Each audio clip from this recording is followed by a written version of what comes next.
Hello my friends, Dr. Nicola Siso back again with almond milk today.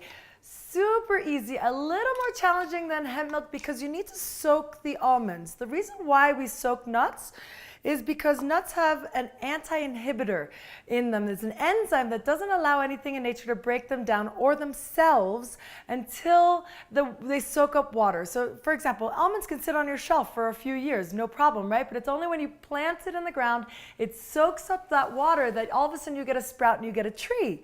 Same scenario here. If you soak the almonds, it releases that enzyme and it makes your body able to digest those nutrients much easier.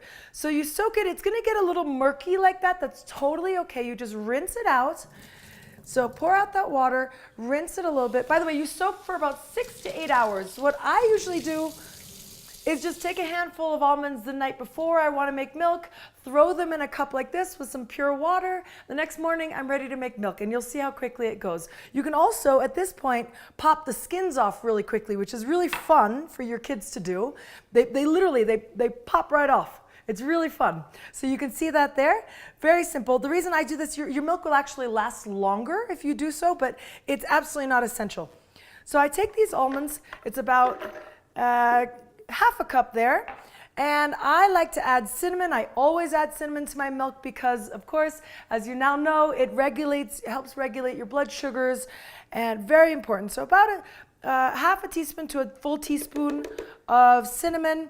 If you wanted to go chai flavor milk, then you can add cardamom, ginger, you can make pumpkin milk, you can really play with this masala, or you can add some cacao powder, 1 tablespoon of cacao powder, and you'll have chocolate milk. It's delicious, and your kids will love it. And then if you went the chocolate milk route, I would add the chocolate stevia. Otherwise, clear stevia is fantastic. I add a full dropper. I like keeping it simple just because if I want my milk for tea, then I won't change the flavor with just stevia and cinnamon. And then you add about 16 to 32 ounces of water, depending on how thick you like it. If you want it more creamy, less water, you'll have more of a creamy consistency. That's it, very simple. You blend it up.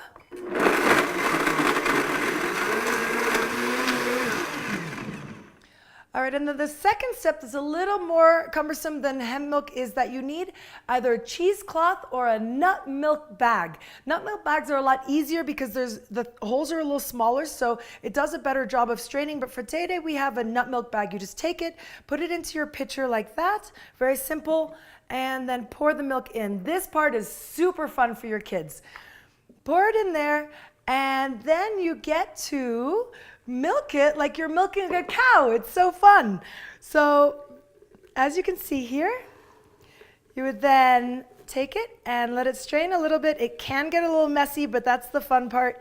And then you just milk it like you would a cow until you get to until the pulp feels really dry. You squeeze all that lovely milk out of there, and you'll have a beautiful glass or jug of milk full of healthy vitamins, all your nutrients from those almonds, no preservatives, no high fructose corn syrup, no additives.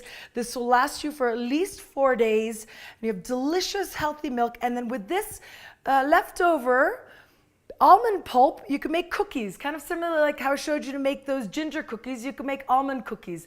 Absolutely delicious and full of nutrition. Your kids will love it, I promise.